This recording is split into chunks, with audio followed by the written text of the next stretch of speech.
ओम जीवन मंत्र श्रीकृष्णस्य सप्तदशाक्षर मंत्र श्री गणेशाय नमः। महादेव उवाच ओम श्री नमः श्रीकृष्णाय परिपूर्णतमाय स्वाहा। मंत्रेषु मंत्रराजयं महान् सप्तदशाक्षरः सिद्धोऽयं पंचलक्षेण जपेन मुनिपुंगव।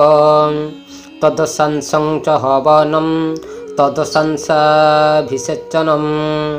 तर्पणं तदशंसश्च तदशंसं च मार्जनं सुवर्णानां च शतकं पुरश्चरणदक्षिणां मन्त्रसिद्धस्य पुंसश्च विश्वं करतलमुने शक्तः पातुं समुद्रांश्च विश्वं संहर्तुमीश्वरः पांचभौतिकदेहेन वैकुण्ठं गन्तुमीश्वरः तस्य संस्पर्शमात्रेण पादपङ्कजरेणुना पूतानि सर्वतीर्थानि सद्यः पूता वसुन्धरा। श्रीकृष्णस्य सप्तदशाक्षरमन्त्रः समाप्तम्।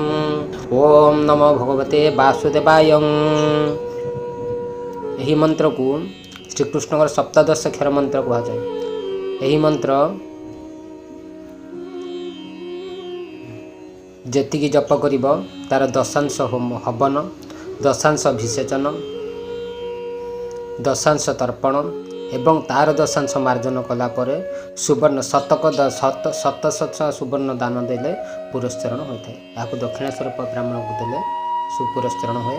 ये मंत्र सिद्ध होगा द्वारा आपण हाथ में सारा विश्व आपण हाथ में ठूल हो एवं समुद्र सहित सारा विश्व आपणकर शक्ति परी